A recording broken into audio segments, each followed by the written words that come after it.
Hey guys, स्वागत है आप सभी का हमारे यूट्यूब चैनल स्टडी हब 24/7 में। तो बेसिकली आज हम इस वीडियो में एसएससी एमटीएस से रिलेटेड जितने भी आपके कन्फ्यूज़न डाउट माइंड में क्रिएट हो रहे होंगे, क्या एग्ज़ाम होता है, क्या सिलेबस आता है, क्या पैटर्न होता है, सारी की सारी चीज़ें इस वीडियो में हम क्लियर करेंगे। और यहाँ तक कि हम इस वीडियो में बेस्ट बुक भी बताएंगे एमटीएस के लिए। तो परीक्षा संबंधित महत्वपूर्ण जानकारी हमारे इस वीडियो में मिलेंगी। तो वीडियो में अंत तक बने रहें। तो स्टार्ट करते हैं हम वीडियो। तो यहाँ पे देखते हैं कि नोटिफिकेशन रिलीज़ हो चुका है एमटीएस का। तो एमटीएस का तो आपने देखा ही होगा, सरकारी रिजल्ट पे नोटिफिकेशन। तो इसमें सबसे मेन इंपॉर्टेंट चीज़ है आपका लास्ट डेट। तो लास्ट डेट आपका कब है? 21 मार्च 2021 को। तो लास्ट डेट का आप इंतज़ार मत करिए, फॉर्म को जल्दी से जल्दी फिलअप कर दीजिए, क्योंकि आपको मनचाहा जो सेंटर होता है, जितनी जल्दी आप फॉर्म फिलअप करते हैं उतना ही बेटर रहता है। तो यहाँ पे ये सारी चीज़ें हैं। तो हम यहाँ पे देख रहे हैं कि लास्ट डेट आपका 21/3/2021 को है। तो आगे हम यहाँ पे देखते हैं कि एज क्या है, एज क्राइटेरिया क्या है। तो एज क्राइटेरिया आपका 18 से लेके 25 ईयर तक का एज क्राइटेरिया है। जनरल के लिए 100 रुपये फ़ीस लग रही है। तो ये सारी चीज़ें आप बेसिकली आप सब कोई बताता होगा, ये सब चीज़ें तो आप जानते ही होंगे। तो हम आगे बढ़ते हैं यहाँ पे। तो exam pattern, direct exam pattern पे आ जाते हैं। पेपर वन में आपका 4 पार्ट में होता है। General English, general awareness, quantitative aptitude, general intelligence and reasoning. तो ये 4 आपके पेपर होते हैं और ये टोटल आपका 100 मार्क्स का होता है। यहाँ पे टाइम कितना रहता है आपको पास? 90 मिनट्स टाइम रहते हैं और 100 क्वेश्चन 100 मार्क्स के। तो टाइम मैनेजमेंट भी आपको देखना पड़ेगा कि कैसे आप इस कम से कम टाइम में आप ज़्यादा से ज़्यादा क्वेश्चंस को अटेम्प्ट करें और वही क्वेश्चंस को अटेम्प्ट करें जो आपको आते हों, क्योंकि नेगेटिव मार्किंग भी होती है। नेगेटिव मार्किंग भी होती है, तो इसका ध्यान में रखें, ये सारी चीज़ों का ध्यान में आप ज़रूर रखें। तो आगे यहाँ पे बढ़ते हैं। अब सिलेबस की बात करते हैं। तो हमने 4 पार्ट में देखा था, सिलेबस थे, 90 मिनट का पेपर था। अब यहाँ पे इंग्लिश की यहाँ पे हम बात करते हैं। इंग्लिश में मेन इंपॉर्टेंट होता है, इंग्लिश में आता क्या है? रीडिंग कॉम्प्रीहेंशन आता है। आपको एक पैराग्राफ दे दिया जाएगा, उसमें कुछ क्वेश्चंस दे दिए जाएंगे और पैराग्राफ पढ़ के आपको क्वेश्चंस को सॉल्व करने रहेंगे। तो reading comprehension, fill in the blanks दिया रहेगा, उसमें आपको वर्ड्स भरने रहेंगे।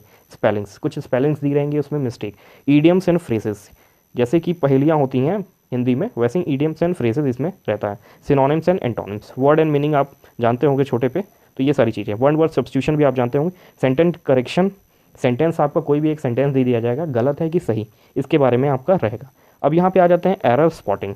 स्पॉटिंग एरर्स में कुछ सेंटेंस दिए रहेंगे और उसमें से एरर को हमको ढूंढ के निकालना पड़ेगा। तो ये बहुत ज़्यादा बड़ा नहीं है, इंग्लिश का सिलेबस बहुत ज़्यादा बड़ा नहीं है। तो और ये बहुत ईजिली फॉर्म में आपका हो सकता है, बस आपको एक मन लगा के मेहनत करनी पड़ेगी। तो हम यहाँ पे इंग्लिश की बात तो कर ली, उसके बाद हम रीजनिंग की बात करते हैं।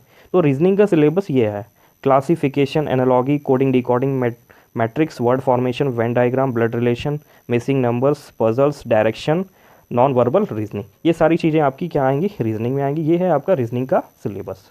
तो हम यहाँ पे आगे बढ़ते हैं। अब रीजनिंग के बाद हम यहाँ पे बात करते हैं न्यूमेरिकल एबिलिटी पे, मैथमेटिक्स पे। तो मैथमेटिक्स का सिलेबस थोड़ा सा बड़ा है, लेकिन आप यहाँ पे देख लीजिए सिंप्लीफिकेशन, मैं बता रहा हूँ, simplification, average, ratio and proportion, problems on edges, speed, distance, time, percentage, profit and loss, DI. ये पार्ट जो है आपका, ये जितना simplification, interest, average, ratio and proportion, problems on edges, speed, distance and time, percentage, number series, mensuration, ये जितने part हैं आपके, ये सबको, सारे के सारे पार्ट को तैयार करना पड़ेगा आपको। तो ये यहाँ पे सिलेबस हो गया आपका मैथमेटिक्स के लिए। उसके बाद जनरल अवेयरनेस पे आ जाते हैं। जनरल अवेयरनेस का बेसिकली कोई स्पेसिफिक सिलेबस नहीं होता है। यहाँ पे जनरल नॉलेज जितना आपका स्ट्रांग रहेगा, जितना आप पढ़े रहेंगे, हिस्ट्री, ज्योग्राफी आपका, और सारा का सारा करंट अफेयर का भी मेन रोल होगा, क्योंकि करंट अफेयर जो होता है आज के टाइम में सबसे ज़्यादा करंट अफेयर पे ही जोर दे रहा है एग्ज़ाम पैटर्न। तो ये सारी चीज़ें हैं। तो अब हम यहाँ पे कुछ बेस्ट बुक्स के बारे में डिस्कशन कर लेते हैं। तो बेस्ट बुक्स के बारे में डिस्कशन करेंगे तो मैथमेटिक्स के लिए मेरे हिसाब से 2 बुक काफ़ी ज़बरदस्त बुक है, RS अग्रवाल और एक यहाँ पे SSC के सॉल्व पेपर्स। तो कॉन्सेप्ट के लिए आपकी RS अग्रवाल और पेपर सॉल्व करने के लिए आपकी किरण की यहाँ पे बुक है, सॉल्व पेपर करने के लिए। तो ये 2 काफ़ी अच्छी किताबें हैं और बेसिकली मैंने इन 2 बुक को काफ़ी अच्छा, और मेरे काफ़ी एग्ज़ाम्स भी इससे क्वालिफाई हुए। आगे हम यहाँ पे बढ़ते हैं। अब आ जाते हैं इंग्लिश के लिए। इंग्लिश का, आप जनरल इंग्लिश की बात करते हैं, यहाँ पे जनरल इंग्लिश का बहुत बड़ा सिलेबस नहीं है और ये बेस्ट बुक है। ये बेस्ट बुक है आपकी जनरल इंग्लिश के लिए। तो जनरल इंग्लिश के लिए मेरे हिसाब से तो एसपी बख्शी की ये बुक है, इसको आप ज़रूर परचेज़ करें। और काफ़ी ज़्यादा बड़ी बुक भी नहीं है और काफ़ी कम रेट में मिलती है, 180-80 के करीब की है ये बुक, और मेरे हिसाब से बेस्ट बुक है ये एसएससी एमटीएस के लिए। आगे हम यहाँ पे रीजनिंग की बात करते हैं। तो रीजनिंग में देखिए, अगर आपको रीजनिंग कॉन्सेप्ट क्लियर है तो आप सॉल्व पेपर्स ले लीजिए। अगर आपको कॉन्सेप्ट क्लियर नहीं है तो आप यहाँ पे राकेश यादव की रीजनिंग ले लीजिए। ये बायलिंगुअल है दोनों लैंग्वेजेस में, और ये इंग्लिश हिंदी में आपको लेनी पड़ेगी, इंग्लिश वाले इंग्लिश के लिए और हिंदी वाले हिंदी के लिए। तो दोनों बुक अच्छी हैं। अगर आपको सॉल्व करना है, मतलब कि प्रैक्टिस करना है, आपकी रीजनिंग ऑलरेडी स्ट्रांग है, तो अब मैं कहूँगा ये बुक लीजिए। और अगर आपकी रीजनिंग सही नहीं है तो ये बुक लीजिए, या फिर आप आर.एस. अग्रवाल को भी प्रेफर कर सकते हैं। अगर आपकी रीजनिंग स्ट्रांग नहीं है तो रीजनिंग को स्ट्रांग करिए, क्योंकि कंपटीशन काफ़ी बहुत ही ब्रॉड लेवल पे होने वाला है। ऑल ओवर इंडिया का ये एग्ज़ाम है, तो आप समझ ही सकते हैं कंपटीशन कितना ज़्यादा होगा। तो हम आगे यहाँ पे बढ़ते हैं। अब जनरल नॉलेज की मैं बात करता हूँ। तो जनरल नॉलेज में देखिए, हमें क्या चाहिए, कम से कम टाइम में ज़्यादा से ज़्यादा हम कंटेंट को तैयार करें।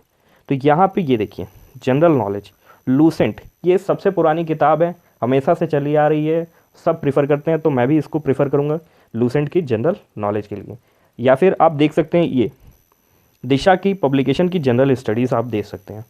इसमें देखिए 10,000 से भी ऊपर क्वेश्चंस हैं, और क्वेश्चंस काफ़ी अच्छे बढ़िया पैटर्न है।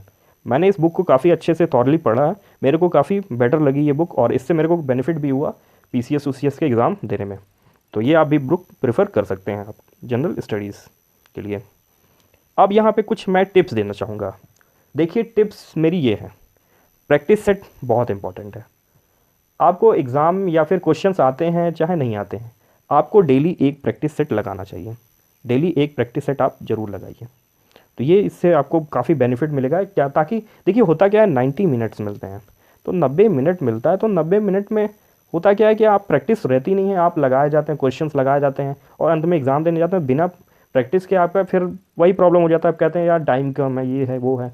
तो ये सारी चीज़ें को अवॉइड करने के लिए आप प्रैक्टिस सेट जरूर लगाइए। और प्रैक्टिस सेट के लिए कोई स्पेसिफिक बुक नहीं होती, कोई भी आप एक बुक ले लीजिए, किरण की पब्लिकेशन की ले लीजिए, चाहे कोई भी पब्लिकेशन की ले लीजिए, एक बुक आप एक ही बुक लीजिए। मैं ये कहूँगा कि ज़्यादा बुक को भी परचेज़ मत करिए, एक बुक लीजिए, कम बुक लीजिए, और उस बुक्स को पढ़िए। क्योंकि होता क्या है, लड़के ये भी किताब ले लेते हैं, वो भी किताब लेते हैं, 10 तरीके के कंटेंट आते हैं, वीडियो भी यूट्यूब पे डाला जाता है, और 10 तरीके की बुक्स ले देते हैं। जो आपके पास बुक है वही पढ़िए, लेकिन ये जितनी सारी चीज़ें मतलब कि आपके एग्ज़ाम के लेवल की हैं, वो सारी बुक्स को आप रखिए, लेकिन कम बुक्स पढ़िए। उसके बाद मॉक टेस्ट दीजिए, कंप्यूटर पे या फिर मोबाइल पे मॉक टेस्ट दीजिए। पेड भी आते हैं मॉक टेस्ट, फ्री भी आते हैं। तो अगर फ्री भी दे सकते हैं तो फ्री भी दीजिए, बहुत सारे मॉक टेस्ट हैं जो फ्री भी रहते हैं, तो फ्री भी मॉक टेस्ट आप देख सकते हैं। और कुछ यहाँ पे मेरे यूट्यूब चैनल से रिलेटेड है आपका, जैसे इस जनरल नॉलेज की मैंने बात की, तो जनरल नॉलेज के मैं वीडियोस डाल रहा हूँ, हर रोज़ 1 या 2 वीडियो अपलोड होते हैं, तो इसको भी प्रेफर ज़रूर करिए। ये आपके एमटीएस एग्ज़ाम के लिए बहुत ही बेनिफिट होगा। तो ये सारे पैटर्न्स थे, ये टिप्स थी। तो आई होप ये आपको वीडियो काफ़ी ज़्यादा पसंद आया होगा। तो thanks for watching this video, और इस वीडियो को कोने कोने तक पहुँचाइए, ज़्यादा से ज़्यादा लोग को हमारे चैनल के साथ जोड़िए।